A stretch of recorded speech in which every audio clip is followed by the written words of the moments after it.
We all have something deep within us, something that's worth gold. So go ahead, show your confidence, show your spirit,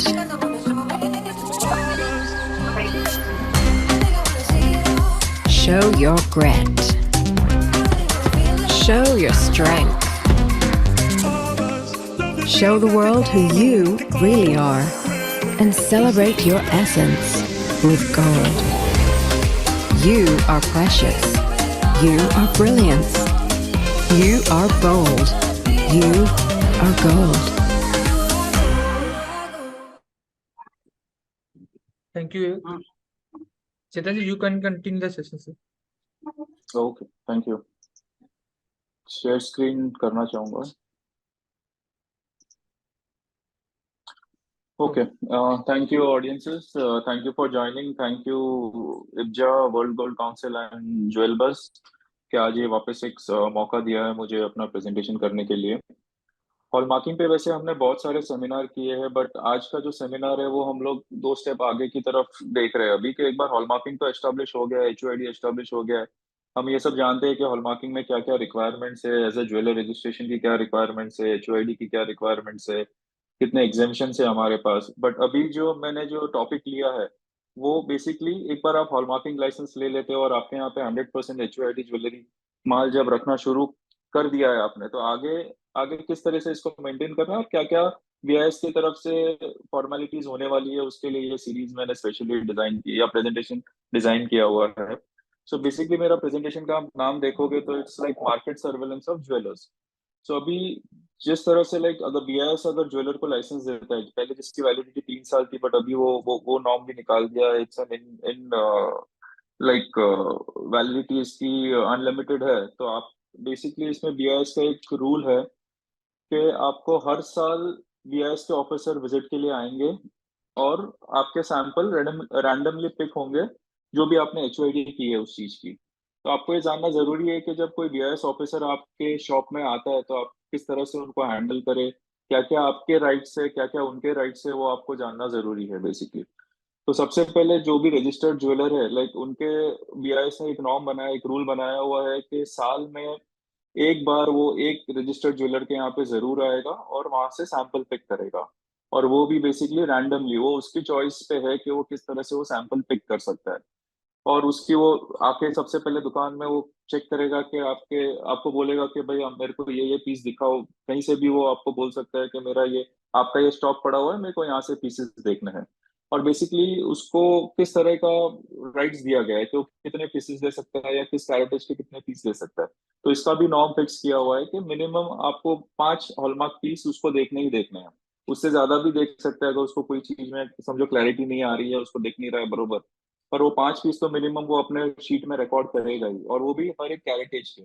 for example भी hallmarking 6 कैरेटेज पे होती है और आपकी दुकान में ये 6 कैरेटेज उपलब्ध है, तो 6 5 30 वो मिनिमम चेक करेगा और वो रिकॉर्ड करेगा लाइक. उसके बाद उसको एक मार्केट सर्वेलेंस शीट भरनी है जो ऑनलाइन होती है नॉर्मली, और जिसका एनेक्चर वो अपडेट करेंगे आपके सामने. ऐसा नहीं कि उनको कोई राइट है वो बाद में पीछे से भरे. आपके नॉलेज में होना चाहिए कि वो क्या क्या चीज भर रहा है, क्या क्या उसने देखा है और कितना सेटिस्फैक्शन लेवल है उनका.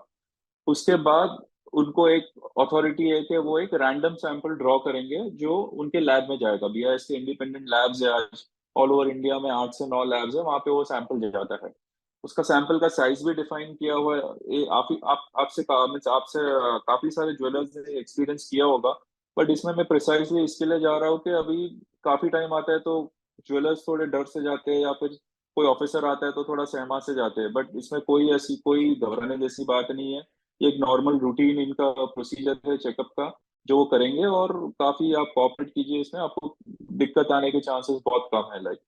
तो इसमें खाली आपको कॉपरेशन देना है और इट्स अ वेरी बोलते हैं ना friendly type of market surveillance है ये. ऐसा नहीं कि कोई रेड टाइप है या कोई आपको परेशान करने के लिए किया जा रहा है. सो बेसिकली फिर आपका एक बार आपका जो भी HOID चेक हो गए, उसने जो भी आपके डिस्प्ले से जो डिस्प्ले के नॉर्म्स है कि आपके दुकान के बाहर BIS का लोगो होना चाहिए, या आपके पास 10x का ग्लास है, या फिर आपके वजन के कांटे बरोबर चल रहे हैं, आपने जो भी डिस्प्ले बरोबर रखा है नहीं रखा है, वो भी एक चेक करते हैं. और बाकी फिर सैंपल्स पे आते हैं. वो सैंपल्स का हमने जैसे कि देखा कि वो पहले 5 हॉल मार्किंग पीस हर कैरेटेज के चेक करेंगे, बाद में एक रैंडम सैंपल भी लेंगे। और वो रैंडम सैंपल भी कैसा है कि कोई भी एक प्योरिटी का वो लेंगे जिसका HOID क्लियरली दिख रहा है, और वो सैंपल की साइज भी ऑलमोस्ट नक्की की हुई है कि उनको 2 ग्राम का सैंपल पहले पिक करना है वो। और अगर सिल्वर का केस है तो 20 ग्राम का सैंपल लेना है बेसिकली। अभी उसमें से भी उनको दो चीज करनी है बेसिकली, उसमें से वो 2 ग्राम का जो सैंपल सिलेक्ट करेंगे उसमें 1 ग्राम का सैंपल जो है वो उनको अलग से काटना है, बेसिकली उसके 2 पीसेस करेंगे वो। सो हाँ, तो बेसिकली जो फर्स्ट पीस है 1 ग्राम का, उसको वो वापस से पूरा अच्छी तरीके से उनको सील करना है, पैक करना है, और साइन करके आपको सील पैक करके आपको दिखाना है उनकी BIS की सील के साथ। और वो जो एक सैंपल है वो अपने साथ लेके जाएंगे जो लैब में सबमिट किया जाएगा बेसिकली। और ये जितने भी ऑफिसर आएंगे ये ब्रांच ऑफिस से आएंगे, तो सबसे पहले आपको ये पूरा अधिकार है कि आप उनका ID चेक करें अगर आपको विश्वास नहीं है या फिर आपको थोड़ा भी कोई डाउट आ रहा है, क्योंकि सिंस हम लोग गोल्ड से डील कर रहे हैं तो हमको लाइक उसका वेरिफिकेशन करना बहुत जरूरी है, नहीं तो ऐसा नहीं होवे कि गलत आदमी इस चीज का इस्तेमाल करे। आजकल फ्रॉड्स भी बहुत हो रहे हैं, तो ऐसा नहीं कि कोई फर्जी BIS ऑफिसर बन के आपके शॉप में आवे और आपके साथ आपको अननेसेसरी परेशानी में डाले या आपके साथ कोई गलत काम करे। सो आपको पूरा राइट है कि आप चेक कीजिए। अगर आपको क्रॉस चेक करना है तो नियरेस्ट जो आपकी ब्रांच ऑफिस लगती है जहाँ से आपको लाइसेंस इश्यू होता है, इन सभी ज्वेलर्स को मैं ये रिक्वेस्ट करूंगा कि आपको ये जानना बहुत जरूरी है कि आपका ब्रांच ऑफिस कौन सा है। अगर आप गुवाहाटी में बैठे हैं तो BIS का जो ब्रांच ऑफिस है वो कलकत्ता लग रहा है या गुवाहाटी का ब्रांच ऑफिस लग रहा है, वो आपका जानना जरूरी है। जैसे साउथ में हुबली है तो हुबली एक ब्रांच ऑफिस है, तो बेसिकली वैसे आपको आपका branch office nearest branch office है वहीं से ये ऑफिसर आते हैं, और वहाँ के नंबर्स आपके पास होना जरूरी है ऑफिस के। आप क्रॉस चेक कर सकते हो कभी भी फोन करके, और फिर उनको आप परमिशन दीजिए कि वो आगे की कार्रवाई शुरू करें बेसिकली। तो इस चीज का आपको खास ध्यान रखना है। ये मैं इसके लिए इस पे स्ट्रेस दे रहा हूँ कि अभी रिसेंटली बहुत सारे कॉल्स आ रहे हैं, फ्रॉड के कॉल्स आ रहे हैं कि भाई आपका फलाना सैंपल में प्रॉब्लम आ रहा है, मैं लैब से बोल रहा हूँ, दिल्ली से बोल रहा हूँ या बॉम्बे से बोल रहा हूँ या कलकत्ता से बोल रहा हूँ। अगर आपको सब कोई चीज आपके सैंपल रिपोर्ट सही करनी है तो हम अभी तुरंत कर देंगे, सिस्टम में अपडेट कर देंगे, पर आपको इसके चार्जेस भरने पड़ेंगे। आप तुरंत हमको पेटीएम या जीपे कीजिए 10,000 5,000। इस तरह से काफी फ्रॉड मार्केट में अभी 4-5 दिन से सुनाई दे रहे हैं। और मार्केटिंग सेंटर्स को भी काफी फोन आ रहे हैं ऐसे फ्रॉडस्टर्स के। तो इसके लिए आपको बहुत विशेष ध्यान रखना है, क्योंकि एज अ ज्वेलर आपकी रिस्क हाई है, आपको आपका सारा सामान का ध्यान रखना है, और ये निश्चित करना है कि आप गलत हाथों में ना आ रहे। तो सबसे पहले आप प्लीज वेरीफाई कीजिए कि आपके दुकान पे जो BIS ऑफिसर आ रहे हैं इज ऑथेंटिकेट या फिर जेन्युइन BIS ऑफिसर है। और इसके चेक करने के मैंने 2 तरीके बताए हैं आपको, एक उसके ID कार्ड आप प्रॉपर चेक कर लीजिए, और फिर आप BIS ऑफिस या नियरेस्ट ब्रांच ऑफिस है जहाँ से वो डेप्यूट हुए वहाँ पे आप कॉल करके कंफर्म कर लीजिए।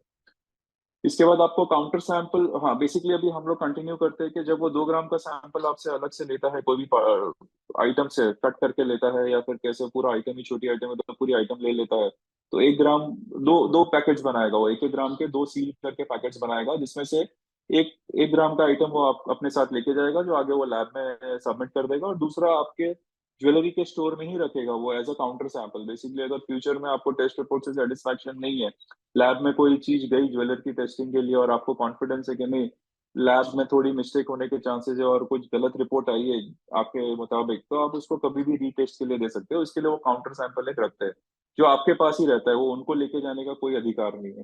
तो आपको ये चीज का भी ध्यान रखना है कि जो काउंटर सैंपल है उसकी भी प्रॉपर एक रिसीट, जो भी सील प्रॉपर सील होता है उसका भी रिकॉर्डिंग किया जाता है उनके शीट में, जो हम लोग ने देखा ऑनलाइन फॉर्म भरना है उसमें भी वो पूरे अच्छी तरीके से अपडेट करते हैं, और फिर उसके बाद ही ये सारी प्रोसीजर होने के बाद ही वो अपना जो सैंपल है वो लेके जा सकते हैं लैब के लिए। हाँ, एक बार सैंपल लेके जाने के पहले उनको आपको एक क्रेडिट नोट भी देना है बेसिकली, जो बहुत जरूरी है। क्रेडिट नोट का मतलब ये है कि आपके दुकान से वो कितने ग्राम का कितने वैल्यू का सोना लेके जा रहे हैं, तो ये जानना बेसिकली बहुत जरूरी है। कल उठ के कुछ उनके यहाँ से लैब में कुछ लॉस हो जावे या कुछ प्रॉब्लम हो जावे, सैंपल नहीं मिले, तो ये क्रेडिट नोट है जो आपको बेसिकली रीइंबर्समेंट के लिए काम आएगा। BIS आपको पूरा पैसा रिटर्न देगा आपके वैल्यू के गोल्ड का जो वो लेके जाएगा। और ये चीज का आपको खास ध्यान रखना है, एक बार क्रेडिट नोट हाथ में आने के बाद ही आप उनको फिर आगे आपका सैंपल लेके जाने दीजिए। अभी हम लोग अगले चीज पे आते हैं कि इसका आगे क्या होता है बेसिकली। हाँ, अभी समझो कि BIS का ऑफिसर आया आपके शॉप में और फिर इसने ये आगे लैब के लिए दे दिया, इसकी भी प्रोसीजर बहुत स्ट्रिक्टली उन्होंने रखी हुई है कि अगर वो सेम, अगर ब्रांच ऑफिस, जिस ब्रांच, समझो भोपाल ब्रांच ऑफिस है आपकी और भोपाल में ही कोई ज्वेलर के पास गया है, तो उसको सेम डे इवनिंग या अगले दिन लेटेस्ट वो सैंपल जमा करना है। तो ये भी आप क्रॉस चेक कर सकते हो कि वो सैंपल उस ब्रांच में जमा हुआ कि नहीं हुआ है। अगर वो आउट स्टेशन है, अगर भोपाल से कहीं बाहर है, तो उसको मिनिमम लाइक मैक्सिमम 5 दिन के अंदर या 2 से 5 दिन के अंदर उसको सबमिट करना है अपने ऑफिस में, और forward to be forwarded to the lab basically. फिर वो ब्रांच ऑफिस से कोडेड फॉर्म में बेसिकली उसका एक नया कोड बनता है। समझो कोई XYZ ज्वेलर का वो सैंपल उठाया गया है, तो एज इट इज वो आगे नहीं भेज सकते, उनको एक कोड नंबर देना है जिसमें ज्वेलर का नाम कभी नहीं आएगा, लैब को कभी पता नहीं चलता है कि किस ज्वेलर का माल बेसिकली वो चेक कर रहे हैं या किस ज्वेलर का सैंपल चेक कर रहे हैं। तो बेसिकली एक बार आपका जो सैंपल टेस्टिंग लैब में हो जाता है, उसके बाद क्या बेसिकली अभी एक बार आपकी टेस्टिंग हो गई पूरी, तो उसके दो नतीजे होते हैं, या तो वो सैंपल पास होता है या फेल होता है। अब बेसिकली पास होता है तो कोई दिक्कत नहीं है, आपका normal operation as it is शुरू हो जाता है, और 1 महीने के अंदर वो लैब फिर से वो ब्रांच ऑफिस में अपना सोना ट्रांसफर कर देगा। एक वो जो 1 ग्राम का लिया है कॉर्नेट के साथ, बेसिकली जो फायर ऐसे करेगा उसका वो कॉर्नेट भी निकलेगा, तो कॉर्नेट्स प्लस जो भी बचा हुआ सैंपल है वो ब्रांच ऑफिस में आएगा, और वहां से आपको ब्रांच ऑफिस से आपको ये रिटर्न किया जाएगा ये गोल्ड। सेकंड होता है कि अगर वो फेल होता है, अभी फेल में उन्होंने 3 कैटेगरी दी है बेसिकली। अगर वो 40 PPT से ज्यादा फेल होता है, 40 PPT बोलो तो 4%, 4%। अगर 75% का गोल्ड है, 750 जिसको हम लोग बोलते हैं, तो 4% वुड बी 71%। अगर 71% के नीचे उसकी रिपोर्ट आती है, तो वो 40 PPT से ज्यादा फेल में कहा जाता है। फिर दूसरा कैटेगरी है 5 PPT से लेके 40 PPT का, और तीसरी कैटेगरी है 2 PPT से 5 PPT। अभी इसके क्या क्या कॉन्सिक्वेंसेज है वो हमको जानना बहुत जरूरी है, और इसका क्या क्या एक्शन BIS ले सकती है वो भी हमको जानना जरूरी है बेसिकली। अगर आपका सैंपल फेल हो जाता है, फॉर एग्जांपल 18 कैरेट का सैंपल है, 75% होना चाहिए और 71% से कम आ जाता है, तो बेसिकली आपको सीधा नोटिस ऑफ कैंसिलेशन इशू होने वाला है from the branch office basically, कि अभी आपका जो टॉलरेंस लेवल से बहुत ज्यादा ऊपर आ गया है, इसके लिए आपको कोई सेकेंड चांस नहीं है, कुछ नहीं है, आपको सीधा नोटिस ऑफ कैंसिलेशन दिया जाएगा। हाँ, नोटिस ऑफ कैंसिलेशन इशू करने के बाद आपको एक रिलीफ है कि आपके पास जो काउंटर सैंपल पड़ा है, आपको कोई डाउट है तो आप उसको रीटेस्टिंग के लिए भेज सकते हैं, वो एक प्रोसीजर आपके पास ओपन है बेसिकली। बट इसका आपको लेटर आएगा, आपको बकायदा परमिशन लेनी पड़ेगी ब्रांच हेड से, जो कि डेप्यूटी डायरेक्टर कहलाए जाते हैं, रीजनल ऑफिस से भी इसकी परमिशन लेनी पड़ती है, और उसके बाद ये फिर रीटेस्टिंग के लिए जाता है। अगर आपका प्योरिटी 5 PPT से 40 PPT के बीच में फेल आता है, तो आप सेफ जोन में है बेसिकली। आपको आपके ऑपरेशंस में तुरंत कोई असर नहीं पड़ेगा बेसिकली, आपका तुरंत नोटिस ऑफ कैंसिलेशन नहीं आएगा इसमें। अच्छा, इसके पहले मैं और एक बात कहना चाहूंगा कि समझो आपका 40 PPT से ज्यादा फेल हो गया और आपको नोटिस ऑफ कैंसिलेशन आ गई है, तो आपको 14 दिन के अंदर तुरंत रिप्लाई करना है, और आप पर्सनल हियरिंग भी ले सकते हो डेप्यूटी डायरेक्टर से। तब तक आपका लाइसेंस को वो लोग कैंसिल नहीं करेंगे बेसिकली, जब तक वो ऑर्डर इशू नहीं कर देते आपके पर्सनल हियरिंग होने के बाद, आपका जवाब 14 दिन के अंदर जाने के बाद, तब तक आप आपका बिजनेस स्मूथली चालू रख सकते हो। ऐसा नहीं कि आपको 40 PPT की नोटिस आ गई तो आपको तुरंत बंद करना है, ऐसा नहीं है। क्योंकि बहुत जगह पे ये कंफ्यूजन होता है कि भाई हमको नोटिस आ गई है, अब हम आगे गोल्ड नहीं बेच सकते, बट ऐसा कुछ नहीं है। आपको 14 डेज के अंदर तुरंत उसका एक जवाब देना है। अगर आपको काउंटर सैंपल टेस्टिंग के लिए वापस लैब में भेजना है, तो वो आप एक टाइम खींच सकते हो, और दूसरा एक पर्सनल हियरिंग के लिए रिक्वेस्ट कर सकते हो। तब तक आपका बिजनेस एज यूजुअल चलते रहेगा, कोई दिक्कत नहीं आएगी। जब तक फाइनल ऑर्डर नहीं पास हो जाता इन सब चीजों का, तब तक आपका लाइसेंस एक्टिव रहेगा बेसिकली। तो ये आपको जानना बहुत जरूरी है। सेकंड है कि अभी हम लोग आते हैं सेकंड स्लैब पे, कि 5 से 40 PPT के अंदर होता है अगर फेल, तो इसमें क्या किया जाता है कि बेसिकली एक BIS ऑफिसर आपके यहाँ पे सबसे पहले तो वो नोटिस भेजेगा कि करेक्टिव एक्शन, या फिर आपको कुछ करेक्टिव एक्शन लेना है उसका, आप हमको ही जवाब दो बेसिकली। अब आप जवाब मिलने के बाद फिर एक नया सैंपल ड्रॉ करेंगे वो आपके, वो वापस आएंगे आपके 30 दिन के अंदर, वापस आपके ज्वेलरी शॉप पे आएंगे, और कोई भी एक रैंडम सैंपल उठा के जाएंगे, वो रीटेस्टिंग के लिए भेजेंगे बेसिकली। तो अगर वो पास आ गया तो कोई दिक्कत नहीं है। अगर वो समझो कि 5 PPT से 2 PPT और 5 PPT के में फेल हो जाता है, तो बेसिकली आपको एक थर्ड टेस्ट का मौका दिया जाता है, उसमें भी अगर वो पास हो जाता है तो आप बच जाते हो, अगर फेल हो जाता है तो आपका कैंसिलेशन का वो प्रोसीजर शुरू हो जाता है। और अगर समझो 5 PPT से ज्यादा आ गया तो आपको कैंसिलेशन के लिए नोटिस इश्यू हो जाता है। तो बेसिकली इसमें 5 से 40 PPT के बीच में आपको और एक चांस दिया जाता है आपको प्रूव करने के लिए कि आपका सैंपल सही है, और अगर उसमें भी अगर आपका PPT फेलियर बहुत कम है, 2 से 5 PPT के बीच में, तो आपको एक थर्ड चांस भी मिलता है बेसिकली।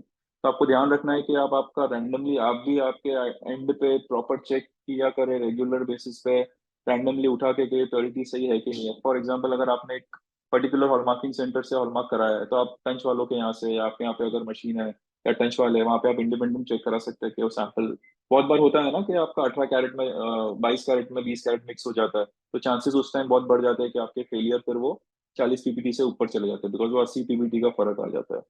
तो उसमें आपको ध्यान देना है, आपको भी रैंडमली चेक करते रहना है रेगुलरली कि भाई आपका जो हॉलमार्क हुआ है वो जो प्योरिटी है उसी का हुआ है, क्योंकि ये बहुत बहुत बार होता है प्रैक्टिकल इश्यूज, ऐसा नहीं कि कोई जानबूझ के कर रहा है, कि इतनी आइटम आ जाती है लाइक मिक्स होके और फिर बाइफरकेट करना मुश्किल हो जाता है। वैसे तो यार हॉलमार्किंग सेंटर की रिस्पॉन्सिबिलिटी है कि वो ईच एंड एवरी पीस को चेक करे एक साथ पे, और वो सेग्रीगेट करके देखे ये फेल हो रहा है भाई, ये 22 कैरेट का आपने रिक्वेस्ट डाली है तो ये 20 कैरेट का माल आया, इसको मैं हॉलमार्क नहीं कर सकता, इसमें 20 कैरेट का हॉलमार्क लग सकता है। तो अगर ये चीज प्रॉपर होती है तो फिर ये दिक्कत ज्वेलर्स एंड पे नहीं आएगी जब वो सैंपल उठाया जाएगा। तो हमने देखा कि बेसिकली जो सेकंड स्लैब है 5 पीपीटी से 40 पीपीटी के बीच में फेल होते हैं, तो उसमें कैसे ऑप्शन दिए गए और कब ये कैंसलेशन नोटिस इश्यू होती है। अब थर्ड जो है, जो सबसे सेफ जोन है, वो 2 पीपीटी से 5 पीपीटी के बीच में अगर आपका फेल होता है, बेसिकली अगर समझो 916 का पीस है और आपका प्योरिटी आ गया 911, तो वो कैटेगरी में आएगा। 912, 913, 914, 915, ये 4-5 प्योरिटी जो है, जो 916 के नीचे 5 पीपीटी तक जाएगी, उसमें आपको क्या है लाइक बेसिकली उसमें फिर आपको वापस से करेक्टिव एक्शन के लिए एक मेल आएगा कि आपने क्या क्या एक्शन लिया है, बेसिकली कि ऐसी मिस्टेक ना होवे। उसके बाद 90 डेज के अंदर वो आएंगे वापस बीएस ऑफिसर, एक नया सैंपल ड्रॉ करेंगे। तो अगर वो पास हो जाता है तो कोई दिक्कत नहीं, अगर फेल हो जाता है तो वापस से एक बार आपको मेल से ये देंगे कि आप वापस एक करेक्टिव एक्शन सबमिट करो, और उसके वापस 90 दिन के अंदर और एक सैंपल लेने आएंगे। और उसमें भी अगर पास हो जाता है तो कोई दिक्कत नहीं, पर उसमें फेल हो जाएगा किसी भी तरीके से, अगर फिर एक पीपीटी से या बेसिकली अगर फेल हो जाता है बेसिकली कोई भी लाइक 2 पीपीटी से ऊपर या कुछ भी फेल हो जाता है, तो फिर आपको वो कैंसिल करेक्ट वापस वो करेक्टिव एक्शन सबमिशन के लिए देंगे। सो बेसिकली इस तरह से वो आपको 3-4 चांसेस दिए जाते हैं, बट अगर समझो इस रीटेस्टिंग में वापस से वो 90 दिन के अंदर जो सैंपल नया ले रहे हैं वापस से नया ले रहे हैं, उसमें अगर 5 पीपीटी के ऊपर कभी भी वो फेल हो जाता है तो फिर आपकी वो कैंसिलेशन के लिए चली जाएगी। जब तक वो सेफ जोन में है तब तक वो कोई इशू नहीं है, 2 से 5 पीपीटी कंसिडर कर रही है बीएस, बट उससे ज्यादा वो कंसिडर नहीं करेगी बेसिकली। हाँ, इसके बाद आपको ध्यान रखना है कि चलो कि अभी हम सबसे बुरा सिनेरियो लेते हैं कि आपका 40 पीपीटी के ऊपर फेल हो गया या फिर रीटेस्टिंग में भी कैंसिलेशन की नोटिस आ गई। तो बेसिकली इसमें कैसा है कि अगर समझो आप, इसमें अपने पास दो ऑप्शन है। सबसे पहले तो अगर अपनी अपनी पर्सनल हियरिंग हो गई और उसमें रीटेस्टिंग में भी आपका अगर सैंपल पास आ जाता है तो आप सेफ हो, आपका licence as it is continue होगा।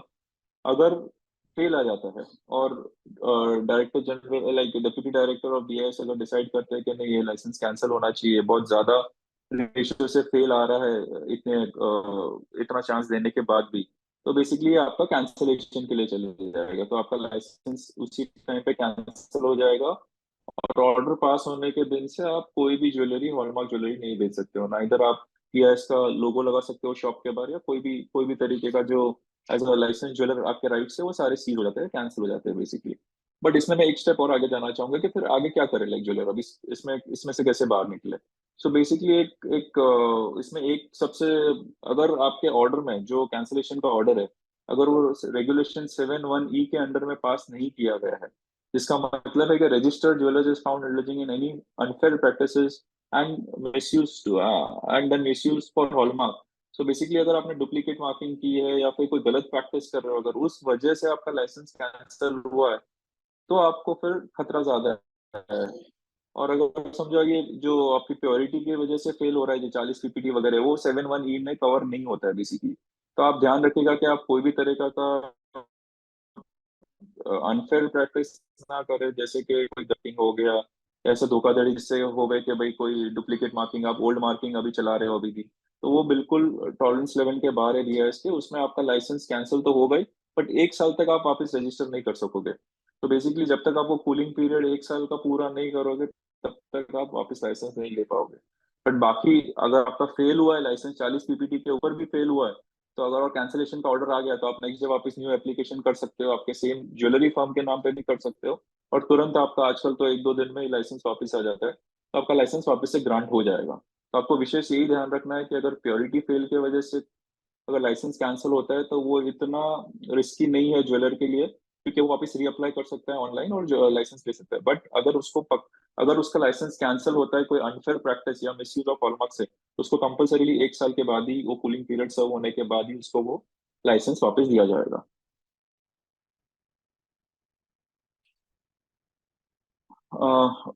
बेसिकली बीच अभी ये हमारा ये तो मार्केट सर्वेलेंस ऑफ ज्वेलर्स का पूरा सेक्शन या जो भी रूल्स है वो मैंने अभी कंप्लीट किए हैं। अगर हमें चाहिए, हम लोग इस पे क्वेश्चन एंड आंसर करना चाहते हैं तो हम लोग कर सकते हैं। बट बेसिकली कैसा था कि बीच में जो सर्कुलेशन गया था उसमें सिल्वर हॉलमार्किंग का भी था, तो मैंने मेरे प्रेजेंटेशन में दोनों चीज कवर करने की कोशिश की है। तो प्रदीप जी, अगर हम लोग चाहे तो पहले ये मार्केट सर्वेलेंस पे क्वेश्चन आंसर ले सकते हैं, अगर आप चाहे तो मेरे 2 स्लाइड्स ही है सिल्वर हॉल मार्किंग पे। तो अगर मीन्स कंफ्यूजन नहीं होगा हमारे ऑडियंस को, इसके लिए मैंने सिल्वर हॉल मार्किंग भी उसमें छोटा सा सेक्शन ऐड करके आई कंप्लीट दैट, अगर आप परमिशन दो तो। और फिर हम लोग क्वेश्चन एंड आंसर दोनों के साथ में ले सकते हैं। किसी का कोई क्वेश्चन हो तो हैंड रेस कीजिए, नहीं तो सेशन को कंटिन्यू करते हैं।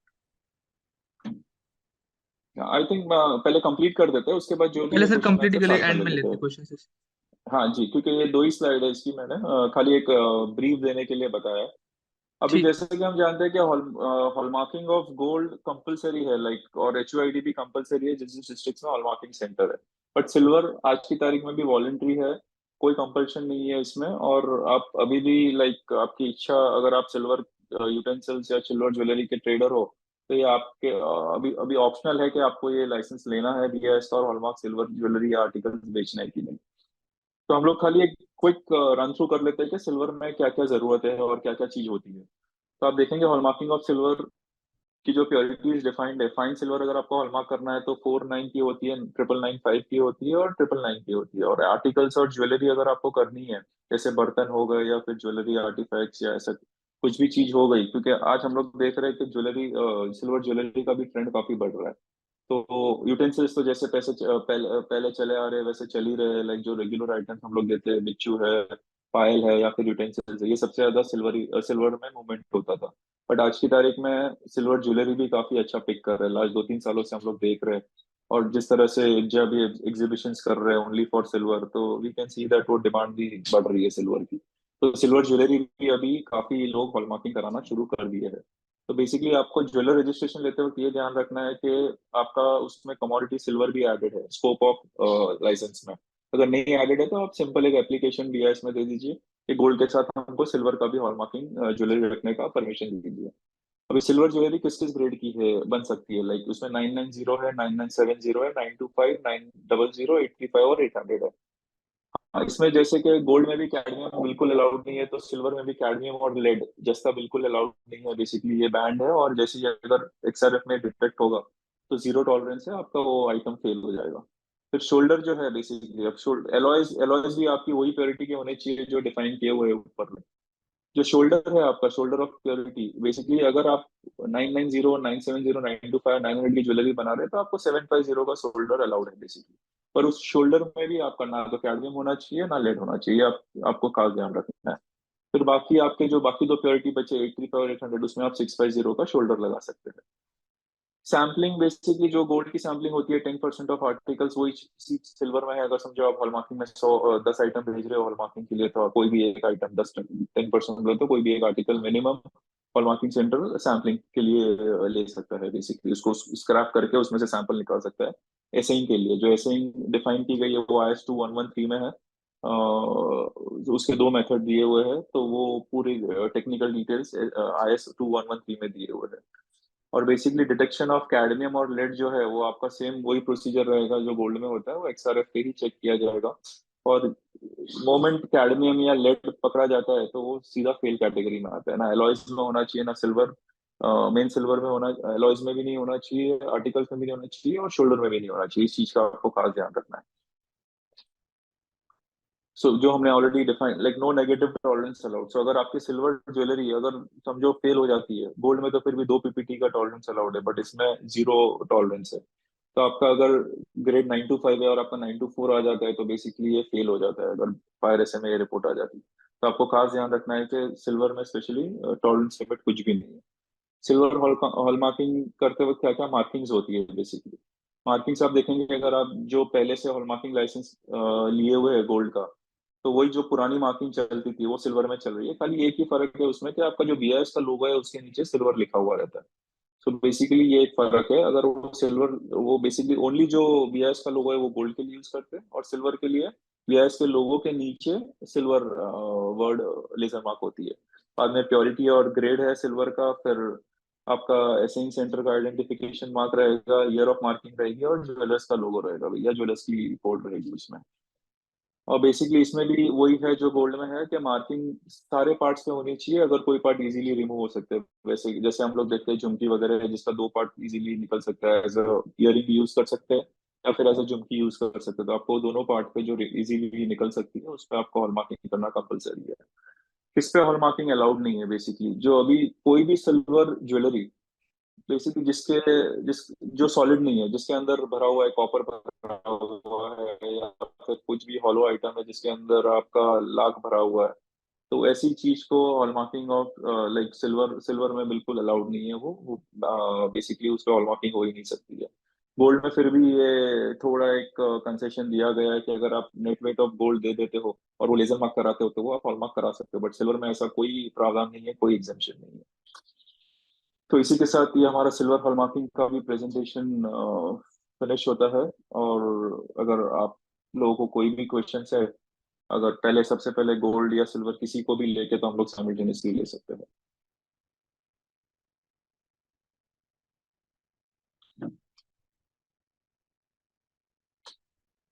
प्लीज हैंड रेस कीजिए तो पंकज जी को पता चलेगा कि किसको क्वेश्चन चल रहा है।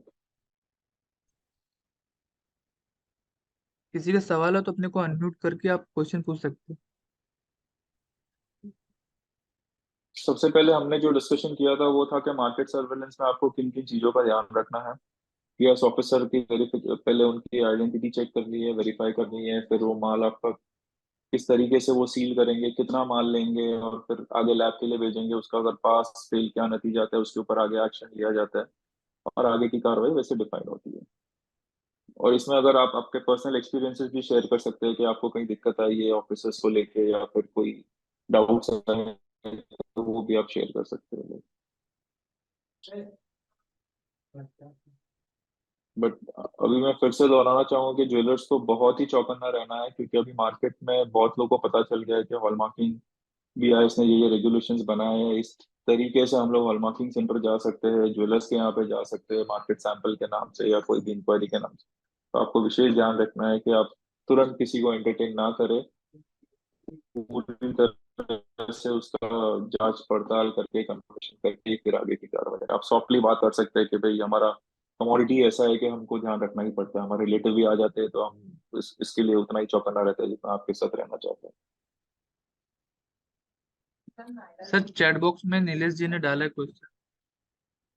Okay. 6 months past, gold sample not received, what to do, please explain। Basically वैसे तो इतना टाइम लगना, अगर आपका सबसे पहले तो लैब लैब से रिपोर्ट आ गई है, आपकी टेस्ट रिपोर्ट आ गई है, आपको मिल गई है। अगर मिल गई है तो उसके 1 महीने के अंदर आपको मिल जाना चाहिए। हाँ, बीच में क्या है, हमारे पास एक ही लैब थी, बीआईएस के पास एक ही लैब थी जो सारे मार्केट सैंपल चेक करते थे, और उस टाइम पे रजिस्टर्ड ज्वेलर्स भी काफी कम थे। 20-25 हजार के बीच में रजिस्टर्ड ज्वेलर्स थे, आज से 2 साल पहले की बात करूँ तो। और आज वही रजिस्टर्ड ज्वेलर बढ़ के 1,60,000 हो गए। तो सैंपल्स का बैकलॉग भी काफी बढ़ गया है, और लैब्स उस प्रोपोर्शन में नहीं बढ़ी है। तो बेसिकली पहले जो एक लैब थी, चेन्नई लैब थी, अभी वो 7-8 लैब हो गए। But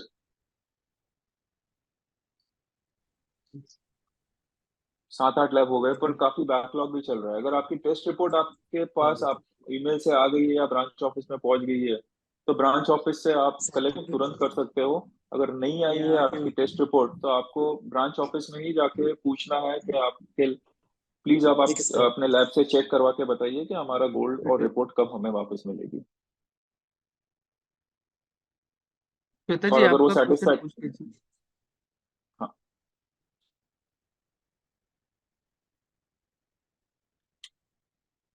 Shweta ji. Please explain PPT. PPT is parts per thousand. Basically हम हमारे लाइक मैथमेटिकली हम लोग देखते हैं तो परसेंटेज होता है कि आपका 75% गोल्ड है और 74% गोल्ड है, 91.6% गोल्ड है। तो बेसिकली जो 22 कैरेट है वो 91.6% बोलते हैं।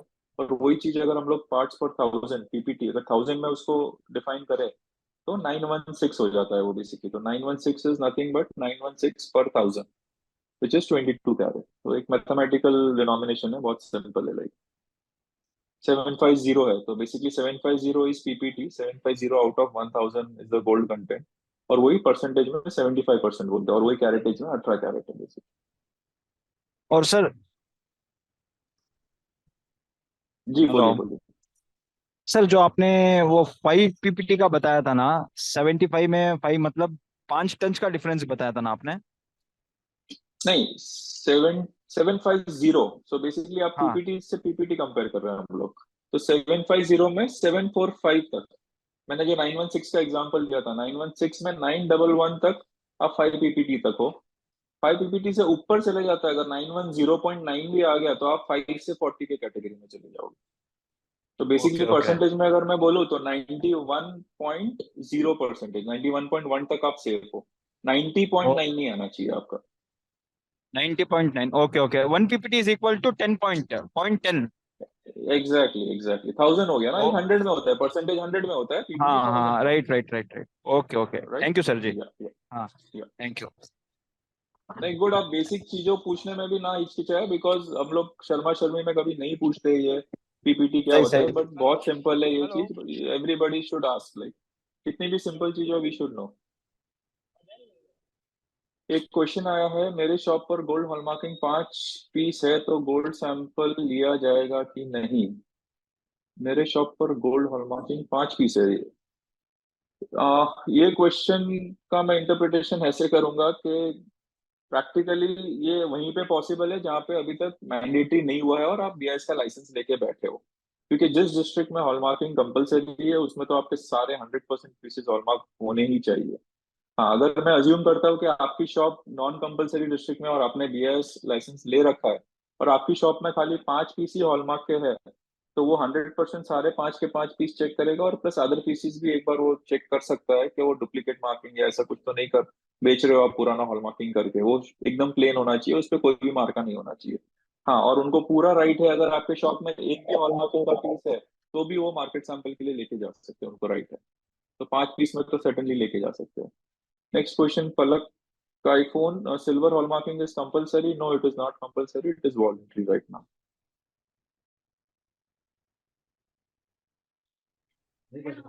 रमेश चंद्र जी, आप अपना सवाल पूछिए।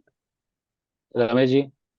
जी सर, मेरा क्वेश्चन ये था कि रिकॉल रिकॉल की पोजीशन कब आ सकती है, in which situation we have to recall the jewellery which we have sold. जो मीन्स आपने कस्टमर को बेच दिया और आपको रिकॉल करनी है, आपको पता चल गया कि उसमें कुछ मिस्टेक हुई है। सब डीलर को बेच बेच दिया है, मान लो। हाँ, रिकॉलिंग का एक सेक्शन है, वो जो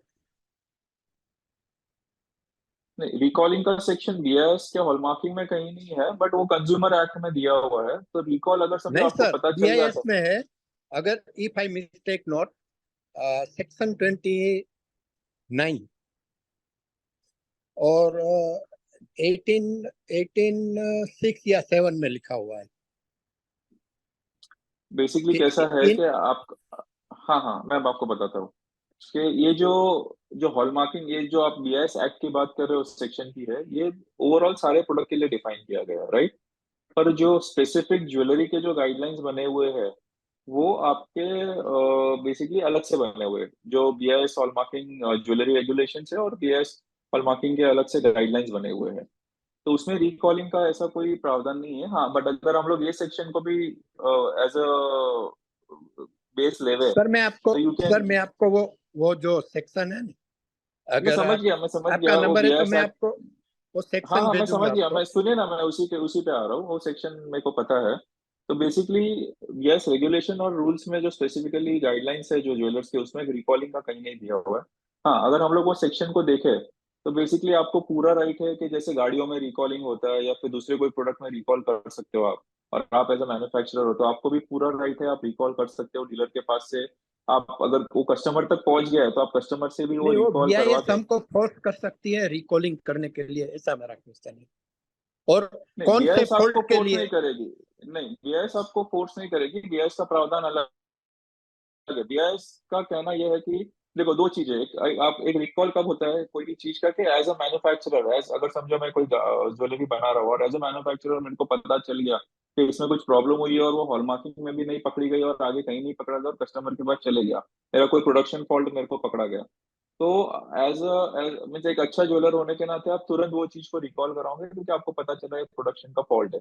या कंज्यूमर को अगर कहीं पता चल जाता है और वो आपको एक मौका देता है कि नहीं आप रिकॉल करा के मेरे को रिप्लेस करके दीजिए, तो आप रिकॉल करके उसको रिप्लेस कर सकते हो। सेकंड है कि अगर सर, कस्टमर बीआईएस के पास चले जाता है, सुनिए मेरी बात, हाँ, अगर वो कस्टमर के पास कंप्लेंट लेके चले जाता है तो बीआईएस आपको नहीं बोलेगा, वो सीधा आपके वो प्रोविजंस पेनल्टी के है वो लगाएंगे, आपको जो डिफरेंस कम आ गया आपको तो डिफरेंस ऑफ प्योरिटी का आपको डबल पेनल्टी नहीं भरना वो पड़ेगा तो, और बाकी के जो पेनल्टी है वो।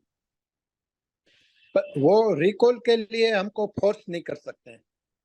फोर्स मान नहीं लो करेगा ना, उसके वो ध्यान पेनल्टी में, लगाएगा नहीं, वो बीआईएस के ध्यान में कब आएगा आप जानिए, रिकॉल कब आएगा। देखो बीआईएस के पास दो तरीके हैं आपके सैंपल चेक करने के, एक तो कस्टमर का कंप्लेंट आएगा तभी वो उसको पता चलेगा कि कुछ प्रॉब्लम है, और दूसरा है कि वो खुद मार्केट सैंपल करते हैं।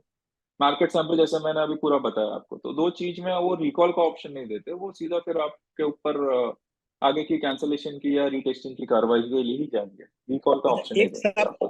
एक दूसरा एक सवाल है, इफ हाँ, you permit me. Yes yes, दूसरा 100%। सवाल ये है सर कि जिसका टर्नओवर 40 लाख से कम है, ओके, तो वो स्टॉक कितना रख सकते हैं? Is there any limitation stock आप रखने के लिए और स्टॉक एग्जिबिट करने के लिए? ये नहीं हमारे इधर स्टॉक, ऐसा इंसिडेंट हुआ है कि जिसका टर्नओवर 50-40 लाख से नीचे है, वो BIS अफसर ने बोला है कि आप स्टॉक जो है ना एग्जिबिट ही नहीं कर सकते हैं, डिस्प्ले नहीं कर सकते हैं। मेरे ख्याल से डिस्प्ले में और कोई वो ऐसा वो वो कंपलसरी डिस्ट्रिक्ट में आ रहा है वो ज्वेलर। नहीं, हाँ, कंपलसरी उसमें है। बरोबर ना, तो देखो इसमें बीआईएस ऑफिसर गलत है। बेसिकली इसमें कैसा है कि अगर आपका 40 लाख के नीचे टर्नओवर है, आप कंपलसरी डिस्ट्रिक्ट में भी और आपने लाइसेंस ले रखा है, तो आपको ऑप्शन है कि नहीं, आप नॉन हॉलमार्किंग, सुनिए, आप नॉन हॉलमार्किंग का भी तो स्टॉक रख दोनों रख सकते हो और सकते हैं। हॉलमार्किंग का भी। बरोबर, इसमें अभी बेसिकली कैसा है कि बीआईएस को कोई राइट नहीं है कि वो आपका टर्नओवर डिटरमाइन करे, वो इनकम टैक्स या जीएसटी वाला करेगा, राइट। तो बीआईएस को कोई अथॉरिटी नहीं है कि आप भली 4 करोड़ का स्टॉक रखो, आपका समझो पुराना स्टॉक पड़ा हुआ है जो आपने 4 लाख में लिया हुआ है बाप दादों का, और आज उसकी वैल्यू 4 करोड़ हो गई है, और उसमें आपका टर्नओवर अभी भी नहीं हो रहा है 40 लाख का, तो आप एग्जाम में ही कहा जाओगे। उसमें कोई ऐसा रूल नहीं है कि बीआईएस आपको बोल ही नहीं सकता कि आप इतना स्टॉक नहीं रख सकते, रख सकते। बीआईएस का वो अथॉरिटी इतना टर्नओवर ही है देख कि वो, सकते हैं। हाँ, टर्नओवर वो बिल चेक कर सकते हैं, वो तो वैसे भी आपका डिक्लेरेशन गया ही है और बीआईएस में कि आपका जीएसटी नंबर। स्टॉक के बारे में वो स्टॉक के बारे में नहीं। उसकी खाली दो दो अथॉरिटी है, एक तो वो चेक कर सकता है पीस पे कि आपने कोई पुराना हॉलमार्किंग वाला तो नहीं बेच रहे हो, बीआईएस का लोगो गलत तो नहीं लगा रहे हो,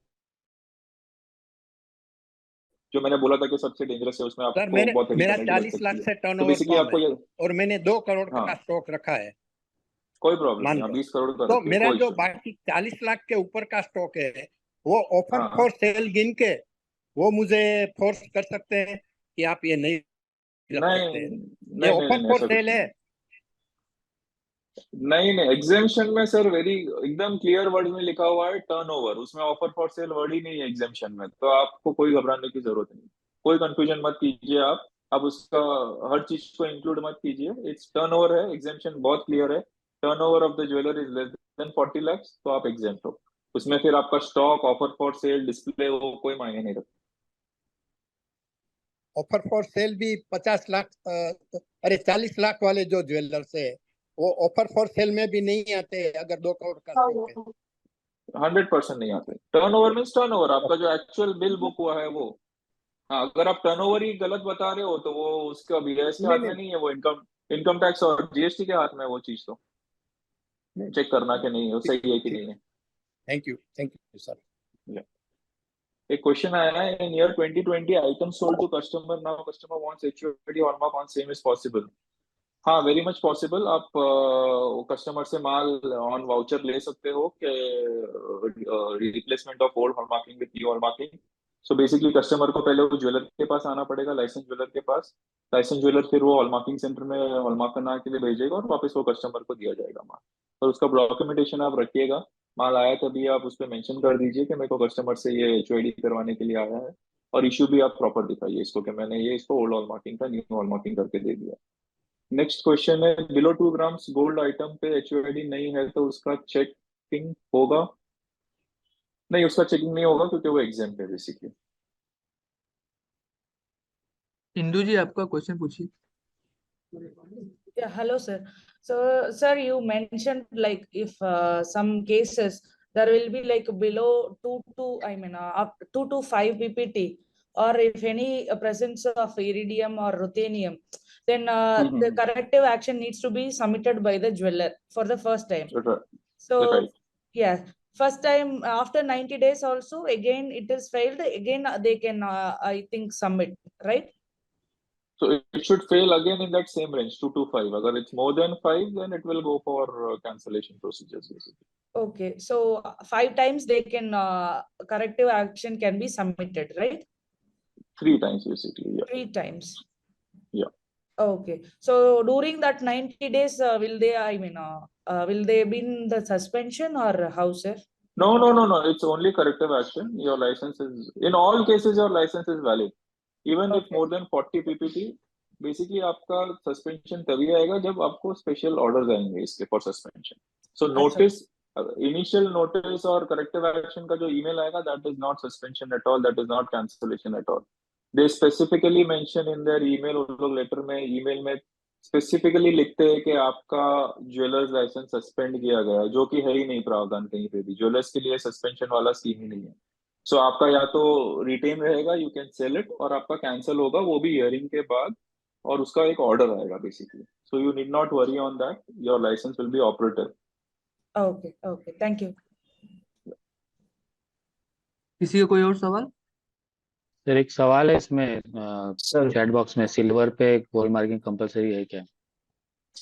मैंने इसका जवाब दिया, वापस दे दूंगा। सिल्वर हॉल मार्किंग अभी कंपलसरी नहीं है, अभी वॉलंटरी है। आपकी इच्छा है तो आप लाइसेंस अप्लाई कर सकते हो, और हॉल मार्किंग सेंटर जो कि ऑथराइज्ड है सिल्वर करने के लिए, हर कोई हॉल मार्किंग सेंटर सिल्वर का हॉल मार्किंग नहीं कर सकते। बेसिकली आपको मानक ऑनलाइन के वेबसाइट पे जाना है, आपके रीजन के सारे हॉल मार्किंग सेंटर्स को सर्च करना है, और आपको सिल्वर सर्च बॉक्स में सिल्वर डालना है।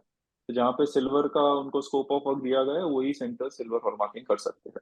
और आपके भी लाइसेंस में सिल्वर प्रोडक्ट ऐड होना चाहिए स्कोप ऑफ वर्क में, ज्वेलर के भी और हॉल मार्किंग सेंटर दोनों के, और ये कंपलसरी नहीं है। सर मेरा एक सवाल है जी।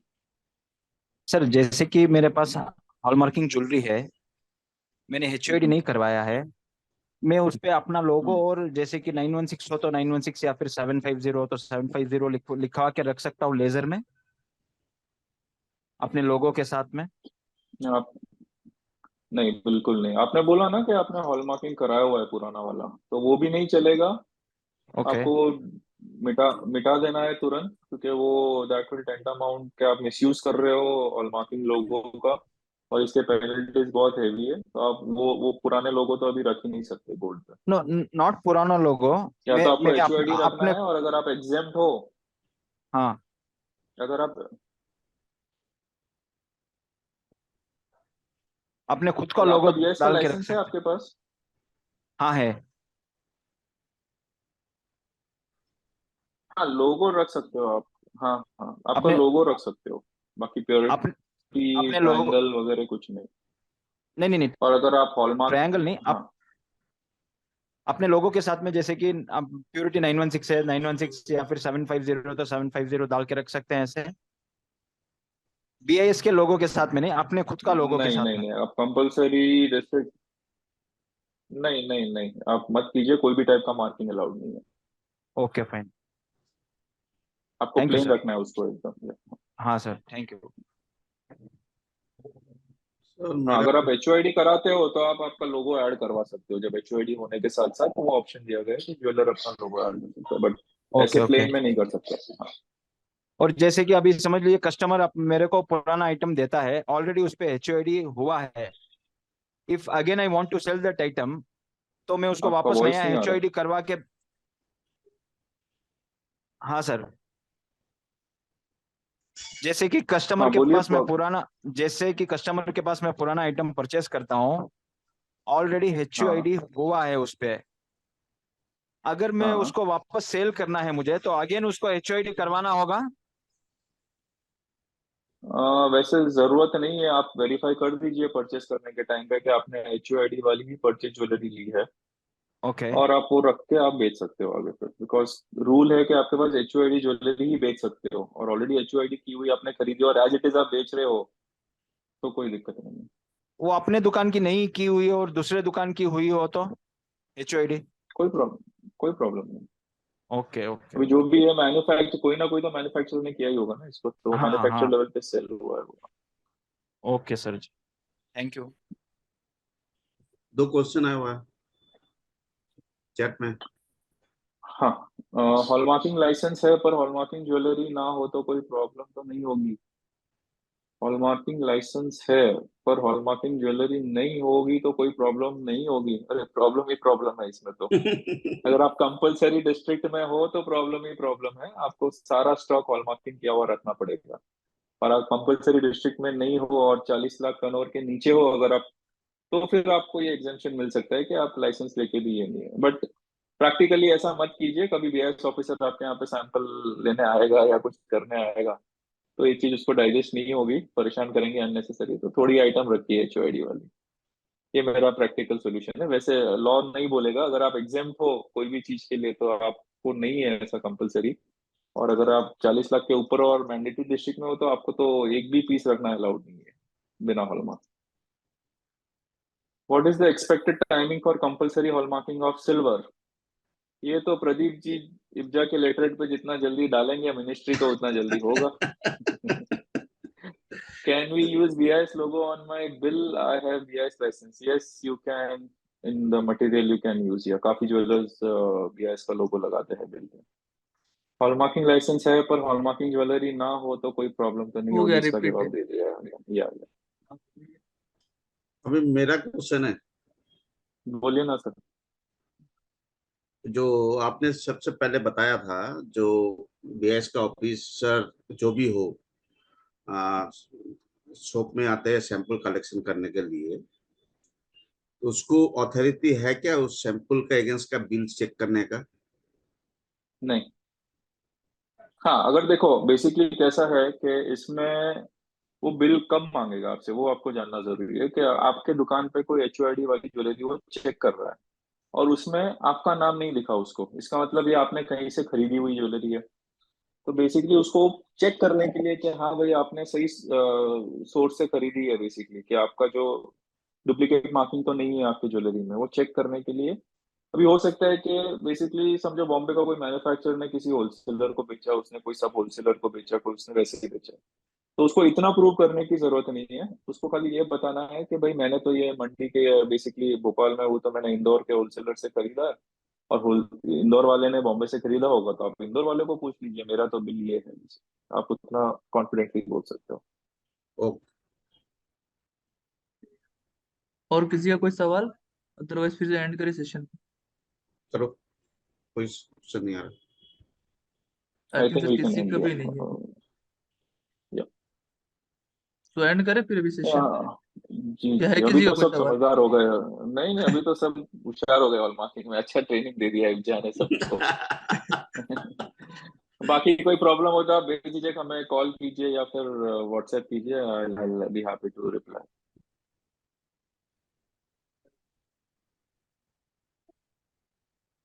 कैन यू तो शेयर PPT? हाँ मैं पंकज जी आपको इब्जा ऑफिस में मेल कर देता हूँ तो यू कैन सर्कुलेट बेसिकली। ठीक है सर, आपका नंबर कोई मांग रहा है, पलक जी। एक दे मिनट दो में भाई टाइप चेतन कर भाई, दे देता दो, हूँ। आपका नंबर दे दो, चैट बॉक्स में दे दो। मेरे को व्हाट्सएप करना, बहुत टाइम ऐसा होता है कि मैं कॉल रिसीव नहीं करता हूँ, बट आप व्हाट्सएप पे अपना क्वेरी दे दीजिएगा या मैं कॉल बैक कर लूंगा, ऐसा कुछ होगा। तो thank you Chetan ji, and thank you to all. हम एक छोटा सा वर्ल्ड गोल्ड काउंसिल का वीडियो प्ले करेंगे, फिर उसके बाद हम सेशन को एंड करेंगे। Thank you everyone.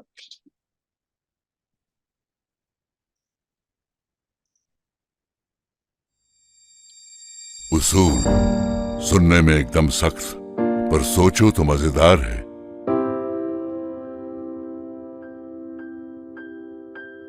बोलने में उसूल आसान, सरल उसका उच्चार है, पर समझ तभी पाएगा घर चलेगा कोई अकेला 4 कदम उसूलों पे। जो उसूलों पे चल सका उसके जीवन में दिशा है। उसूलों में कठिनता है, कई बार उसूलों पे चलने वाले को मिलती कई चुनौतियां हैं। नामुमकिन तो नहीं, पर काफी मुश्किल है उसूलों पे अकेले चलना। सिर्फ उसूल भी अकेले कहां कुछ कर पाते हैं, साथ तो उन्हें भी चाहिए उसूलों पे चलने वालों का। उसूलों पे अगर सब साथ चलें तो उसूल उसूल नहीं, उससे कई ज्यादा है। साथ चलें तो उसूल परंपरा है, संस्कृति है, सामाजिक संपत्ति है, जिस पे निर्भर हो सकती है आने वाली कई पीढ़ियां। कीमत भले उतनी ही चुकानी पड़े उसूलों की, पर साथ चलें तो उसूल पूरा पैसा वसूल है। साथ चलें जो उसूलों पे, उनके जीवन में सफलता है। उसूलों पे साथ चलना मेरा, तुम्हारा, हम सबका इसी में फायदा है। स्वर्ण आदर्श अभियान एक औद्योगिक पहल। So thank you World Gold Council, and thank you once again Sir Chetan ji. Thank you very much, but I am very happy कि आज बहुत अच्छे क्वेश्चंस आए। इनफैक्ट इतना मैच्योर होने के बाद भी काफी इंटेलिजेंट क्वेश्चंस आए। तो थैंक्स टू द ऑडियंस कि उन्होंने ये प्रेजेंटेशन पे ध्यान दिया और क्वेश्चंस पूछे। Thank you.